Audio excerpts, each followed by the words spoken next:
On this episode of MythBusters, Let's go. Adam and Jamie light up a festive myth that's tremendous. All I know is this is going to make some little child really happy. Can lights on a tree cause it to burst into flame? It looks so cheery now. Then Carrie, Grant, and Tori make light work of a heavy concept. When does the time-space fabric start to weave around this? When they investigate the possibility that you can flick a switch and turn off gravity. It works! And if that wasn't enough, Carrie takes one for the team I didn't know what I was getting myself into here. to find out if vodka can cure the sting of a jellyfish. Okay, now we can start the treatment. Okay. Who are the MythBusters? Adam Savage I'm making a rocket out of meat. and Jamie Heineman. I'm so excited. Between them, more than 30 years of special effects experience. That's what I'm talking about. Joining them, Carrie Byron, I'm a piñata. Grant Imahara, Don't say anything. and Tori Belleci. Oh, yeah, no, totally. They don't just tell the myths, they put them to the test.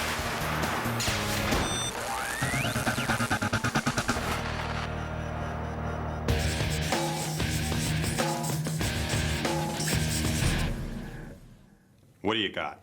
Well, this one has been flooding my inbox. It is a very popular seasonal myth, but I can't wait until Christmas to test it. Okay, well, what is it? Well, during the Christmas season, you will have your tree festooned with lights. The myth is if you leave that tree on overnight, the lights can cause the tree to heat up, burst into flames, burn your house to the ground. Well, Christmas tree fires do happen every year. Right, but is it because of the heat from the lights or from some other reason? So we need to dial in on exactly what's going on there. Precisely. It's the epitome of the festive season, a tree dressed with colored lights. But is it dressed to kill? Tree fires are no laughing matter. But is this nightmare before Christmas really caused by simply leaving the tree lights on? Well, the MythBusters are getting fired up to find an answer. What's the plan on this one? Well, we get a regular tree and a normal amount of lights, put it on it, and fire it up, see what happens. Right, it occurs to me that we should test several different types of lights, because if there's one that gets hotter than the others, that should be our test platform. Okay, and then if none of the normal quantities of lights of whatever type set that tree on fire, then we need to really ramp it up and put a bunch of them on there. Right, but if your ridiculous number of lights fails to ignite that tree, we're going to have to resort to something other than the heat of the lights. You mean like a short? Exactly. But before all that, the first step in turning the spotlight on this myth is to get some lights. And the boys know just the place. We've come to a place called Fantastico in downtown San Francisco, and when you want really weird, esoteric, strange things, and you want a lot of them, and you want them cheap, this is where I have been coming for well over a decade. Let's see if store manager Mike can shed some light on the story. Now the question for us is, are the cases of the trees being set on fire a function of the lights themselves or of the operator putting up too many of them at once? These lights nowadays have a safety fuse and a plug. In the old days, on the box it would say don't put more than 3 sets, and a guy'd have, 20 sets strung out, so it would overload your circuit and cause the house to burn. But now these actually have a safety fuse in the socket. There's a multitude of lights to choose from. The chili pepper and lobster ones are tempting. Now, why would you want to put lobsters on your tree? But the guys stick with tradition. These are the screw-in ones. It's like my grandmother used to have, and then these are the little tiny blinky ones. Adam and Jamie buy dozens of boxes of the 2 most commonly used indoor tree lights, C7s and C9s. But bulbs aren't their only purchase. I'm gonna go home, and tonight, after my wife goes to bed, I'm gonna put this in the yard. I'm gonna freak her out. She's gonna be like, wow, what is that? From this Aladdin's cave, it's back to Jamie's to get this myth up and running. These two types both have a 3-amp fuse in them. This one has a 5-amp fuse, and even just kind of holding my hands over here, I can feel a lot more heat coming off of this one. So that one right there is the one to keep an eye on. To test just how sizzling each variety can get, before loading up a tree, Adam first makes hot boxes. Look at that. So I'm going to take one of each of our sample strands and put them in these metal containers with foil over the top, leave them overnight, come back and measure them in the morning and see what the actual temperature I get to. Is that temperature hot enough to set fire to anything? Well, there you have it. For a little pink foil and some regular old Christmas lights and some trowel things from the hardware store, you've given the best Christmas present of all. Science. With the boxes warming up, the guys plant a pine forest for their next test. The question is, will the heat from the bulbs ignite a forest fire? Second test is going to be to wrap the maximum amount that the manufacturer will allow around some trees. And the maximum allowable amount is dictated by the fuses that are built right into these lights. They have a fuse, so if you hook up 4 strands, it'll light just fine. I think between 4 and 5 strands, those fuses will start to fail. So we're gonna get to that point, wrap them around some trees, and leave those overnight. It's one big happy family as Myth-Turned Jess joins Jamie and Adam to trim the trees. Yeah, this is kind of an excessive amount of lights for one tree. All right, Christmas spirit in 3, 2, 1, go. I feel like in such a good mood for some reason. Ah, doesn't it just warm your heart? To recreate a typical in-home situation, the lights are going to be left on all night, and it's Jess's job to watch over them. Some of these might actually blow after a short period of time, and in that case, you would remove just 1 strand and let the other remaining strands glow all night, and we'll be back tomorrow morning to find out what happened. Here's hoping that for Jess's night, all is calm and all is bright. See you tomorrow morning. All right, thanks, guys. Sure. Thank you. See you tomorrow. I'll be here.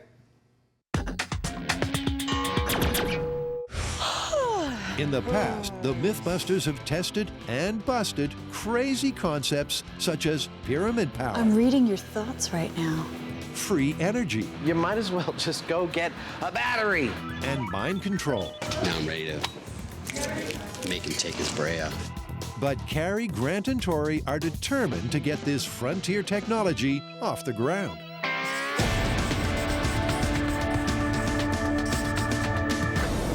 Okay, guys, got the next big myth. Have you ever thought it would be cool to control gravity? Woo! Great! Can't wait. Another one of these. Yeah. Okay, look. There's a lot of credible research going on all around the world. There's a Russian scientist doing a lot of cool stuff with superconductors. NASA, the European Space Agency are all interested. Yeah, that just pretty much proves that there's nut jobs and fruitcakes all the way to the top. Anti-gravity is the mythical holy grail of science. But can it actually be done? Can you flick a switch and turn off gravity? Is anti-gravity science or science fiction? It's these questions our intrepid trio will try to answer. And guess where they're going to start? As with all these fringe technologies, we have the magic of the internet to help us find information. And the Patent Office has issued numerous anti-gravity patents. They don't have to test if they work, but they do have to issue the patent. Okay, you know, some of these have nothing to do with any sort of terrestrial technology, and most of these have nothing to do with any sort of reality. All right, well then why don't we just get a cross-section and then, I guess, start testing these. Before the testing begins, let's talk about gravity, a force that Tori is familiar with. But in case you're not, let's get back to basics and a clever fella called Newton. I'm okay. In 1687, Sir Isaac explained that gravity is the tendency of objects with mass to accelerate toward each other. And because that really big thing beneath our feet, planet Earth, has some serious pulling power, what goes up must come down.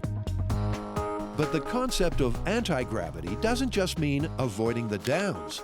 So an airplane or a helicopter or anything with wings is not an example of gravity modification.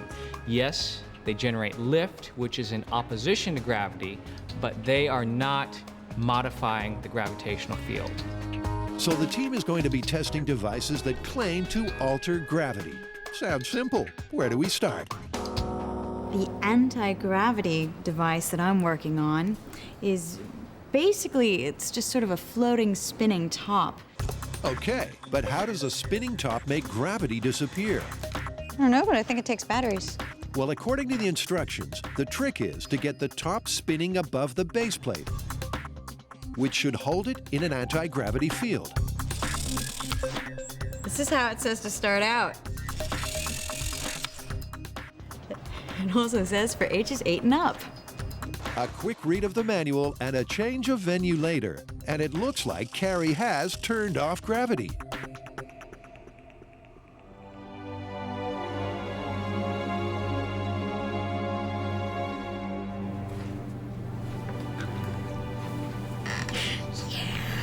The future is here.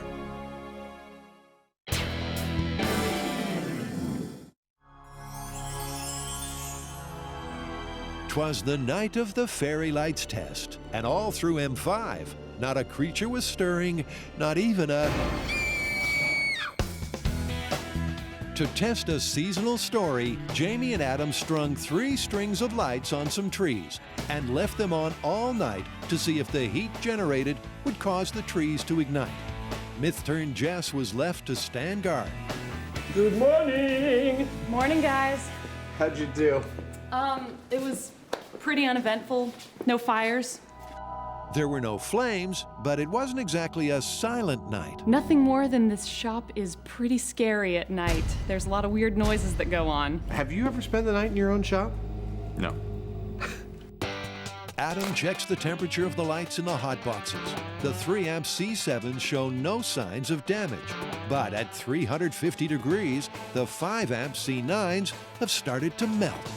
Why, it's a Christmas tree lightsicle. The C9s got hot enough to start melting the plastic and rubber encasing the bulbs and the wires.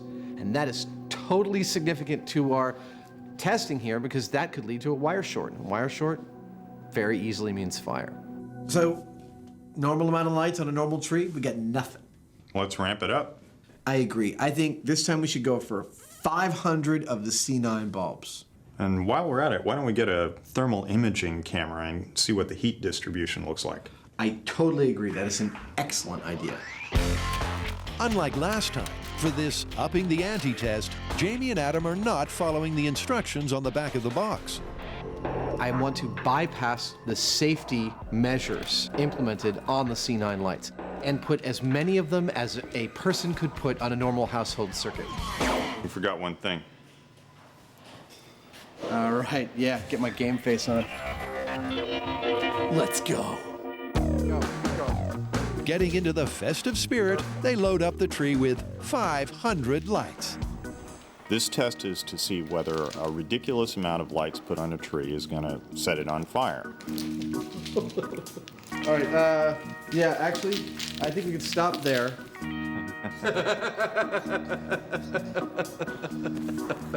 That's the lights, here's the thermal camera, and the action is about to heat up. This is gonna make this so much fun. Dude, that is too funny. Like some demented elf. Adam, the heat-seeking cameraman, is ready. So you might want to put on your shades for this one. All right, in 3, 2, 1. Hey, everything went on. I can definitely feel the heat coming off of here. Now we wait. It's just gonna be a while. So they wait, but it's not long before nothing happens. What we're going to be looking for here is either the tree auto-igniting because of the general level of heat being created, or some sort of a short. Several hours and a snack or two later, and even with a crazy number of lights, there's no sign of a fire. It's been 3 hours, and we're still pretty much leveled off, aren't we? Yeah, I'm getting up close to 225, thereabouts. It's gotten a little higher. I am noticing it's getting extremely dry right in the middle around the lights. These needles are just like they fall off the branches over here. This is like an oven. 5 more hours on, the tree is baked in the middle, but not flambéed. I don't know, Adam. I think we need another about 5,000 or 6,000 lights. Another 5,000 lights may be exactly what's needed, because 500 are doing diddly. I don't see no fire. I'm not even seeing any real melting going on. We took 500 lights and let them sit on this tree for 8 solid hours. And although it got hot, you'll notice the tree is not a charred husk of a tree. We did not get fire. Gravity. It's one of the 4 fundamental forces of nature. So, is it possible to just turn it off? Grant, Tori, and Carrie are surfing the net and testing a number of devices to find out. Carrie has a spinning top that appears to be defying gravity. But really, it's just being held up with a magnetic field. The stability is created by the spinning. So if it's not spinning fast enough, it wiles out and runs away. Fun, but hardly anti-gravity. Maybe Grant has something better. Well, the first thing that we've found is the anti-gravity lifter kit. And this is basically a triangular device that makes use of an electromagnetic field without any moving parts to produce some sort of lift. As fanciful as this may sound, there's actually some support behind the idea. There's interest from NASA, there's a lot of documentation on the internet, but we have yet to find out whether this is actually gravity modification by our definition. The theory, known as the Byfield-Brown effect, is that by forcing 30,000 volts through this wire, a new gravitational field is established, and the lifter is freed from conventional gravity. But despite being a bright spark, Grant and his new device are grounded.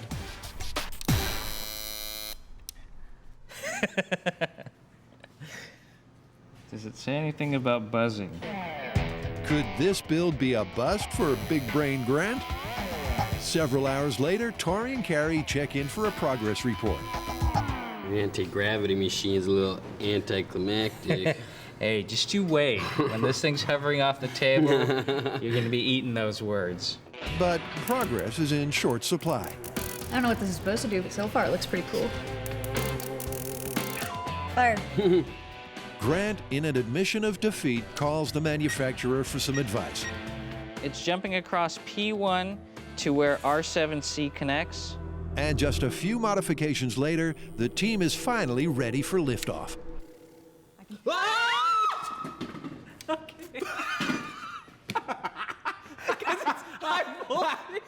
It started flying towards me. Man, why don't you shut it off when it flies towards us? It's a MythBusters first, an internet-bought device that actually works. You could say the team is shocked. Tori and I entered this little experiment with extreme doubt in our hearts, but Grant somehow pulled it off. This thing actually got airborne. It electrocuted all of us standing next to it, but it got into the air. I'm so impressed. Even Jamie is impressed. Well, it's neat that it actually worked. I mean, most of these things that we run across are just total nonsense, but Yeah. that's real. It's definitely getting up off the table, and there's no fans, there's no rockets, there's no magnets, there's nothing but electricity going into it. And Adam, well, he's looking for the strings. He doesn't believe it. He thinks it's a trick. It ain't a trick, man. My dog does that when he sees himself in the mirror, too. It's one of the cooler things I've seen on this show. I was not expecting, when you guys started out on this, to see anything but electronics that didn't do anything. Well, that would be par for the course. Yeah. Well, you just bumped it above free energy and ice bullet and a host of other mind Pyramid control. power. Yeah. So, pats on the back all right. But has the myth of anti-gravity been confirmed, or is there something else going on? Our team of super sleuths get testing to find out. Whoa. Oh, it just totally destroyed Whacking it out. the meter. Okay, so we know there's a large electrical field around this, which, just by nature of the device, we kind of figured. But that doesn't mean that that's necessarily anti-gravity. So next we should do thrust, and that'll tell us whether it's actually some mechanical form of lifting. And it's bad news for anti-gravity believers, because there is some air movement. We are getting 1.6 mile per hour of wind, so there is thrust. Yep, that is a thrust effect, not a gravity modification effect. So it's like a fixed-wing aircraft pushing air out of the way to overcome gravity. So 30,000 volts is forced down the wire, and that ionizes the air around it. These ions are attracted to the foil below, and the flow of air thrusts the lifter off the ground. And if Grant is right, it won't work in a vacuum. My suspicion about what's going on here is that the large DC voltage is ionizing the air around the lifter. And it's creating a flow of ions, which is bringing air along with it, creating thrust. Now what you can do to prove this, or disprove it, is to remove all of the air. If that's the case, then there should be no thrust. And sure enough, when they perform the test in a vacuum, the lifter is grounded.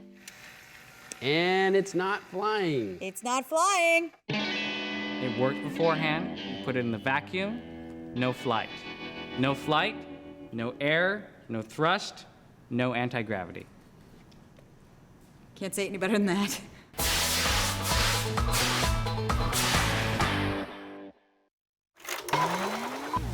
Can leaving tree lights on overnight cause a Christmas catastrophe? Well, not if the MythBusters are anything to go by.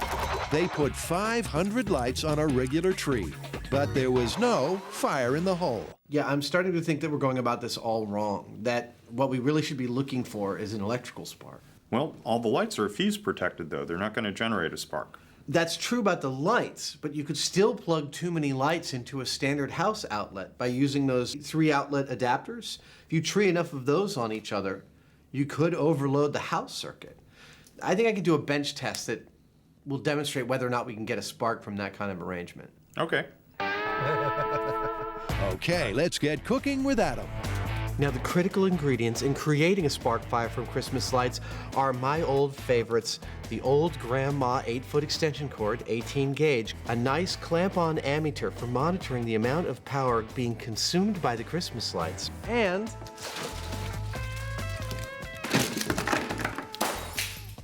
more Christmas lights than you could possibly imagine. Okay, maybe just slightly less.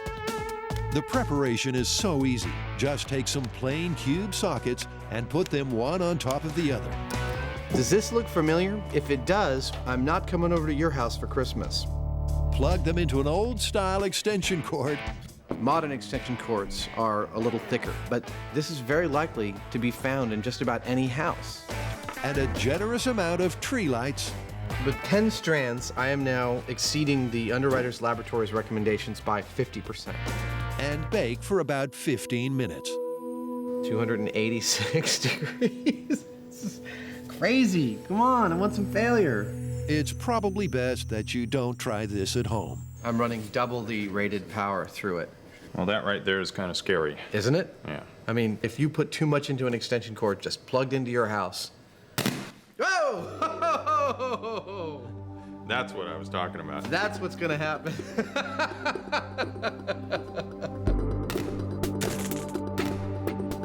The insulation on the wiring melted, and that made 2 of the wires touch together, and that caused arcing across those wires and a large spark.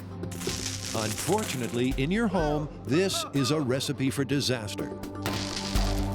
We're demonstrating a totally viable method for too many lights causing a failure, and that failure causing a spark. People get really, really enthusiastic about their Christmas decorations, and I'll wager that a few of you have done this. Now do you see the danger?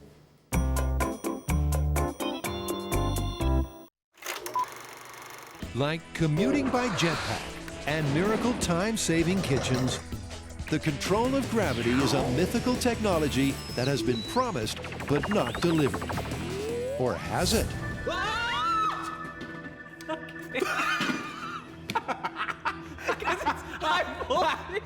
It started flying towards me. Okay, guys, the lifter, super cool, but no gravity modification. I think it's some sort of thrust.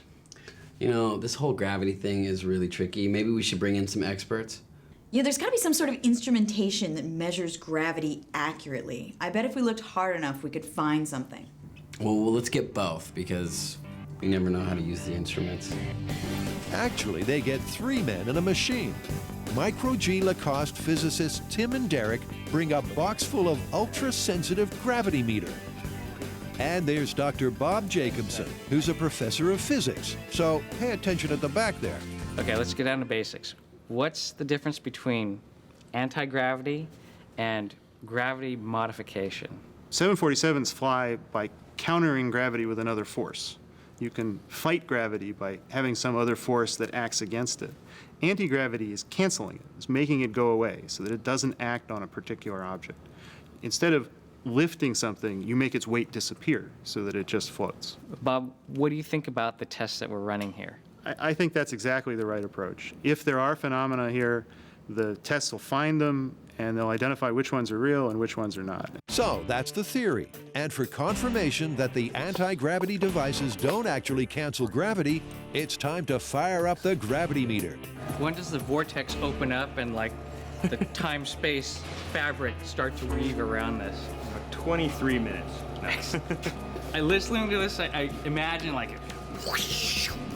and then everything in the shop starts vibrating, you know? He watches a lot of sci-fi. I'm really excited. This is like the closest thing to sci-fi that we can experience on a daily basis. Excellent. Okay, Grant has successfully released his inner geek. So why don't we find out how the gravity meter works? So this is a vacuum. So there's no air, no nothing in there. Well, that's what we're actually trying to get right now. This is helping establish that. Okay. So there's a little mirror in here, a little motor that lifts that mirror to the top, and then releases it. It free falls. There's the vacuum, there's nothing to slow it down, so it falls purely under gravity. This black box here has a laser coming into it, just like a cop's radar gun. Bounces the laser off this falling mirror and tracks it extremely precisely. And then there's a bunch of electronics we'll hook up that read out the tracking information to that laptop, and it'll tell us what the acceleration of gravity is. Which sounds ideal for the myth. If there is any change in gravity, this awesome piece of equipment will detect it, right down to 1 part per billion. What was your analogy for part per billion? I came up with if you took a standard typing paper, stacked it up 300,000 feet, which is roughly, I think I came up with 1,000 Eiffel Towers or 100 Mount Everests, got a stack of paper that big, and pulled out one sheet, we would, just that same kind of precision. We could actually see one sheet out of a billion. So even if it isn't perfect anti-gravity, even if it's just a billionth of normal gravity. A billionth, 1/1000th of gravity, if it can change it, we would see that. To perfect the vacuum that's so crucial to its accuracy, it has to warm up overnight. And when they come back in the morning, the guys get an idea of just how impressive it really is. So during the night, did you record anything out of the normal? Yeah, I would say that I could just be either in the Bay Area here or what, but the data were pretty noisy from what we'd expect, and it's possible that we had little micro earthquakes. Apparently there was an earthquake this morning, and I think that correlates to some of the noise we saw this morning. The meter not only mapped the effect of local earthquake activity on gravity, it detected tidal fluctuations caused by the passage of the moon.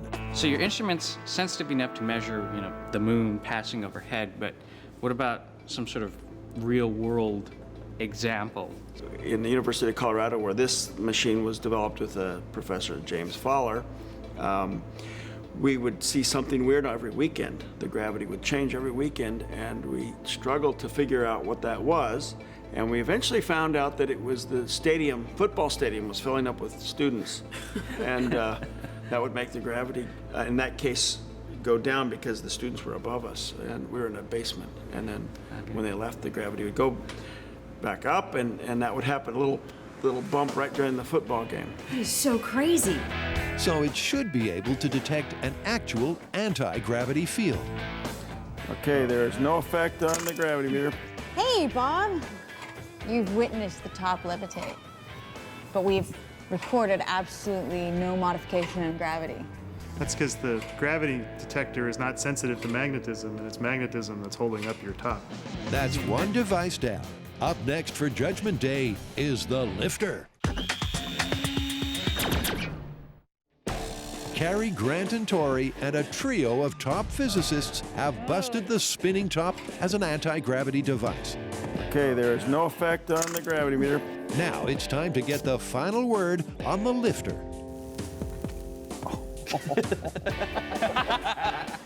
Okay, now you can smell the ozone and you can Be feel. careful though, because it's. Yeah, don't get Don't too touch close. it. But you can feel the wind coming off. For sure. So it's definitely thrust. That's the theory. But with the lifter levitating right below the meter, the gravity graph is unmoved. The number this morning was 979, 982, 924. Yes. 979, 982, 912. So it's 12 Jumping parts around a per, bit, 12 parts per per billion, and that's within the noise of us all walking around. That's a pretty normal noise level. Do any of our resident physicists have any theories on what's actually happening here if it's not modifying gravity? It's doing the same thing a wing does. It's throwing air down. So how is it throwing air down? It's probably ionizing it at the wire, so it's got an electrical charge in it, and then attracting it down toward that big aluminum foil plate. And once it's moving, it continues on past it. So basically, the lifter is grounded. That gravitometer was amazing. It was pretty mind-blowing how accurate that device was. Yeah, it busted the lifter, but where do we go from here? I do have one more device that I found, but you can't really test it with traditional science. It's the Hamill generator, and apparently this guy was abducted by aliens. They showed him around their ship, and from seeing that, he came up with the designs for this generator. Well, if anybody's already solved anti-gravity, it's definitely the aliens. Okay, well, the MythBusters have tested crazy claims before. Merry Christmas to Merry us all. Christmas to us all. And they've come across stranger ingredient lists in their time. 3 jade balls. A roll of aluminum and 1,000 magnets. Yep. But why are they taking this one seriously? The reason why we're taking this seriously is because he has very specific designs. Designs are good. So how does this alien technology work? Supposedly, the perfectly balanced cones wobble within the constraints of a magnetic field. And it's this dynamic equilibrium that generates an electrogravitational field, and that causes the alien ship to lose its connection with gravity. I really wish the aliens were here to show me how to build this thing. With aliens in short supply, Grant and Carrie will have to do. And Grant gets the all-important bearings rigged at practically light speed. This is the bearing, and it's supposed to wobble. And there's a little something like this. It's not bad, actually. And while Carrie lines the rim of 3 bike wheels with the magnets, Tori has made 3 cones from the roll of aluminum.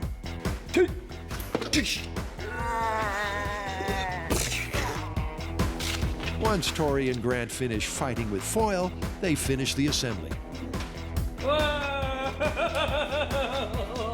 It works! Look at that! It's just like, It's just sitting there. The cone is just perfectly centered inside the ring, and it's just hovering there. it's just, yeah. All of the magnets on the outside are perfectly repelling the magnets on the inside cone, creating a little gap between it as if it's just kind of floating there in inner space. It's looking good. The magnets and cones are perfectly balanced. But it's when the 3rd cone goes in that things will get interesting. The generator should take off and start floating in an anti-gravity field. See, now it's going. See that? See it oscillating? Oscillating, yes. Levitating, no. But just to be sure, the guys prepare for the ultimate test. It's been started. Okay, we started the generator. Get out of the bit. Let's get out. Remember, the super-sensitive gravity meter can detect even the tiniest fluctuation in local gravity. Our world-class physicists stand by, anticipating a major scientific breakthrough. But really, no one is surprised when the Hamill generator flatlines. Are you sure you're not tampering with these results because you don't want there to be anti-gravity out there? Because it is all a conspiracy and you are part of the man? No comment. No, actually, we would actually like to see it. I would love to see anti-gravity. I really would, honestly. That'd be the most exciting result of all. I think physics advances the most when we find things we don't understand. So the best possible result is a verifiable, repeatable experiment that we can't understand. And cut. You see that hole in the ceiling where it took off? No. Me neither. Dude, you would have been better building something designed by Mark Hamill. Well, the Hamill aside, how did all our other devices do? Okay, the lifter, very cool piece of technology. It works great, but in the end, it's not anti-gravity. It's all thrust. So anti-gravity is busted. Yeah, it's busted. Well, I don't know if we can bust anti-gravity. I mean, we can bust our devices. All right, revised. Anti-gravity busted for now.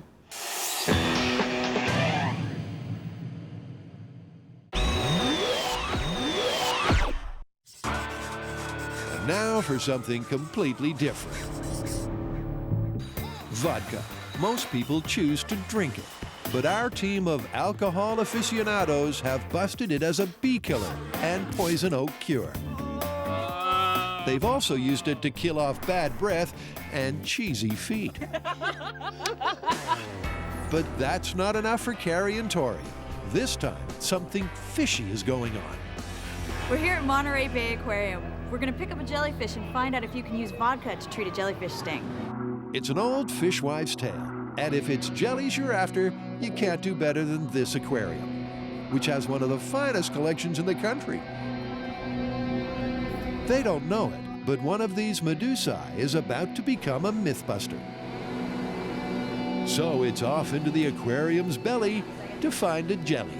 What type of jellyfish is this? These are Pacific sea nettles, Chrysora fuscescens, one of the big local jellies you'll find out in the Pacific Northeast Ocean. Is this a really good type of jellyfish to use for this test? These are very good representative stingers, and these are jellies that people would commonly encounter out on the beach if they were swimming. So this is an appropriate animal to test. I didn't know what I was getting myself into here. This won't kill you or injure you, but you know, it'll be uncomfortable for a week. How reassuring. But you know what they say, no pain, no gain. See one that looks good? Oh, there's a good one. Jelly catcher wing, one little tentacle, no problem at all. Wow. Bag o' jelly. I can't believe I get to take this guy home. Have fun.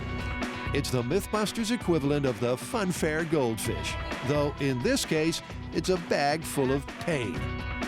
Back at M5, despite the vodka at the ready, Carrie's had second thoughts, not to mention thirds and fourths.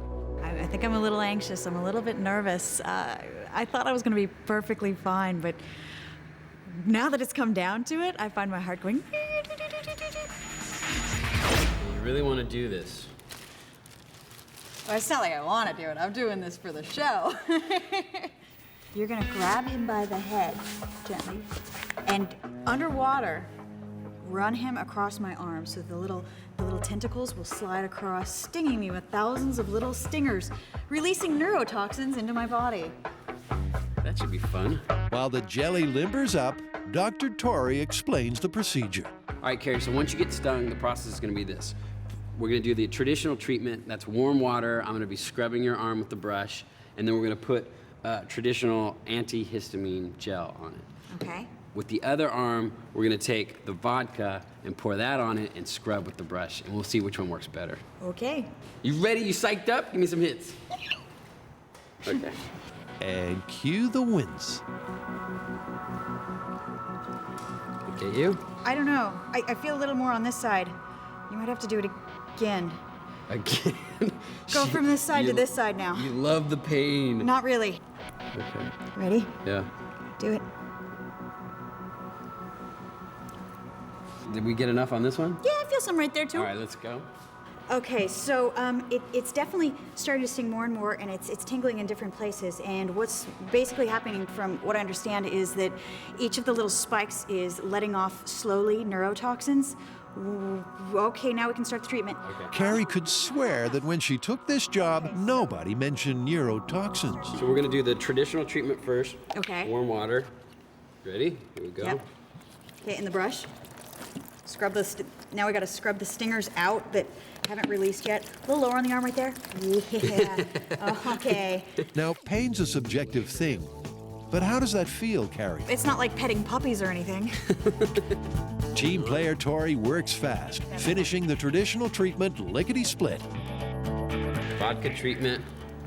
You ready? And before you can say, how you doing? It's all right. He's also applied the alcoholic antidote. All right, so that's it for the vodka treatment, right? That's it for the vodka treatment. And all things considered, Carrie's in good spirits. Maybe she's been drinking the vodka. I was expecting some sort of sci-fi kind of pain. I really was. So I was preparing for like jagged spikes and I was gritting my teeth really, really hard. It wasn't as bad as I thought. Well, you are a brave individual, I have to say that. It's definitely not a comfortable feeling, but It's not something you want to do every day. it's better than a kick in the head. The jellyfish may not have had a ferocious kick, but did the vodka help at all? So as we administered the traditional treatment, I definitely felt kind of good. It was like scratching an itch that really needed to be scratched. And the vodka arm, pretty much the same thing. The only difference was one felt a warm sort of relief and the other one felt a cool sort of relief. As it's progressed, it's been about 2 minutes, and they feel the same, to tell you the truth. And it's the same story after several hours. So between the vodka and the traditional treatment for a jellyfish sting, which one do you think works better? Both treatments were extremely effective. I really didn't develop a rash. After about an hour and a half, I wouldn't have even known the jelly stung me at all. So vodka as a treatment for a jelly sting. Confirmed? I'm completely surprised, but I definitely have to say that the myth was confirmed. I think the vodka deactivated the nematocysts in my arm and left me without an itchy sting. Sweet. Now it's time to take little Titus out to the bay and set him free. You don't want to eat them?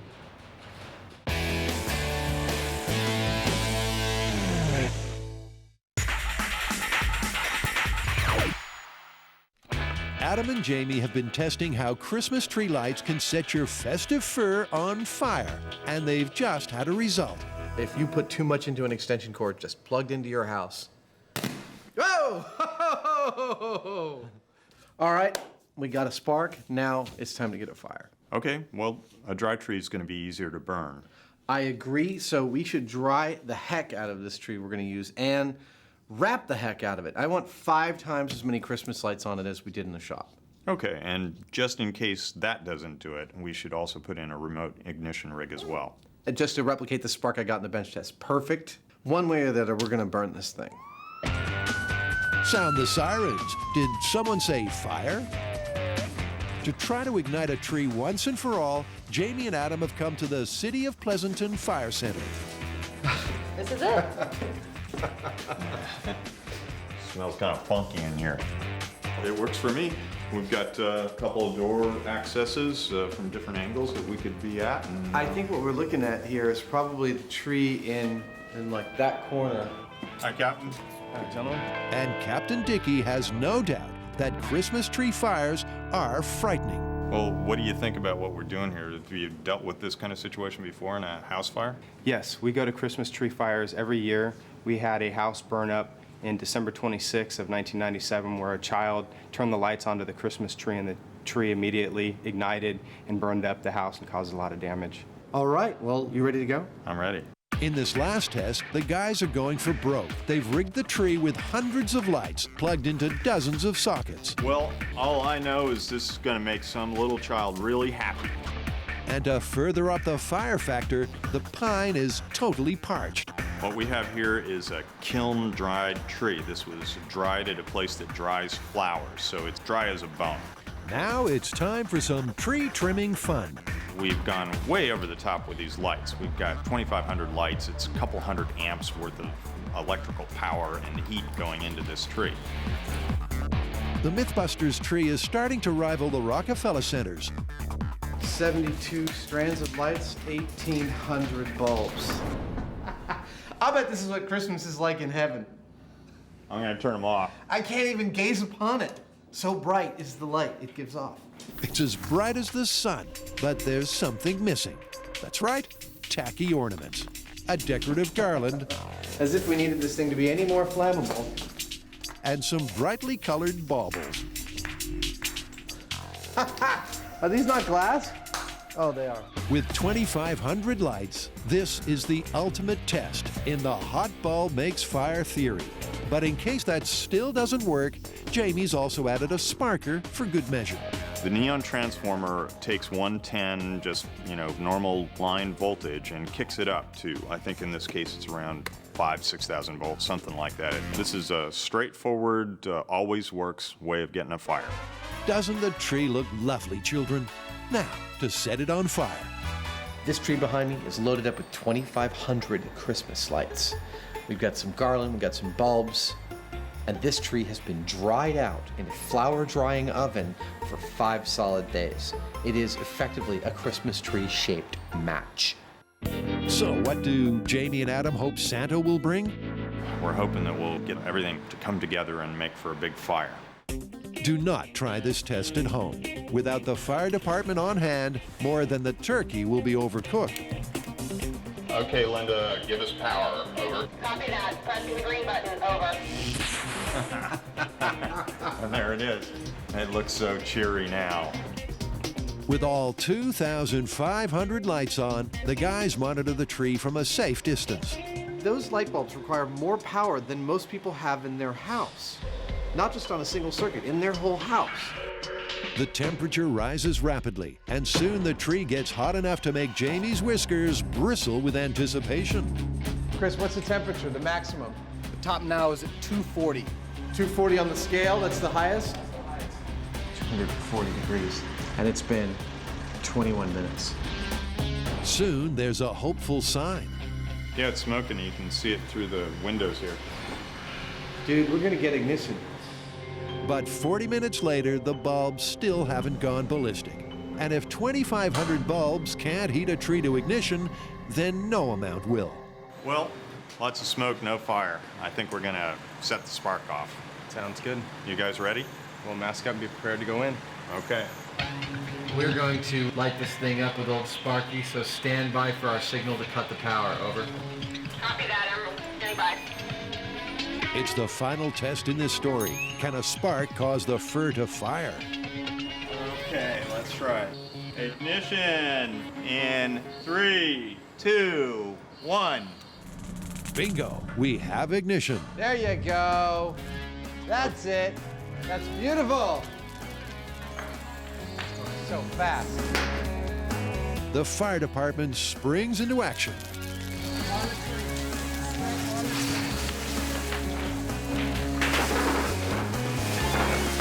Firemen have the best toys ever. Our Christmas tree's branches aren't so lovely anymore. Well, I thought it was an ugly Christmas tree before. There's your problem. Oh, man. The short circuit did the job, and the boys are shocked at how fast the fire spread. That wasn't an explosion, but it was so fast that it'd be out of control. If it went up, you wouldn't be able to do anything unless you were standing right there with the fire extinguisher. Exactly. At the moment we saw the fire, you're already pretty much too late to get it under control with anything but a bunch of firemen. I was amazed how fast it got out of control. Right, it grows quickly and there's no other fuel in that room, so it would burn itself out. But imagine if you had drapes and furniture inside, it would continue to grow rapidly. And with that kind of fire, even if you had a like a standard household fire extinguisher, you probably wouldn't be able to deal with it, right? No, a fire like this would grow out of control before you can even go out and get your fire extinguisher. The best thing to do is leave the house immediately. All it would take is one little spark, you know, whether it's an older set of lights, whether somebody's messed with the fuse, you can get a short, and if you do, you can set a tree on fire. This is no myth. In fact, this is more like a public service announcement, because the figures we have says that on December 24th, 25th, and 26th in the US, there's over 10,000 fires that cause 40 deaths and over $80 million in damage every single year from Christmas trees burning down from various reasons. I think this one is totally busted. I mean, we put 2,500 bulbs on that tree, and it was not enough to create the heat necessary to auto-ignite. I agree, it's myth busted, but you know, that doesn't mean that people should let their guards down, because we did prove that it is possible to overload something like an extension cord with so many lights that you create a short and you could start a tree fire. Yeah, you know, this myth really, I'm amazed, woke up my holiday spirit. I think that we should do a Christmas special. It's one for the future. It is.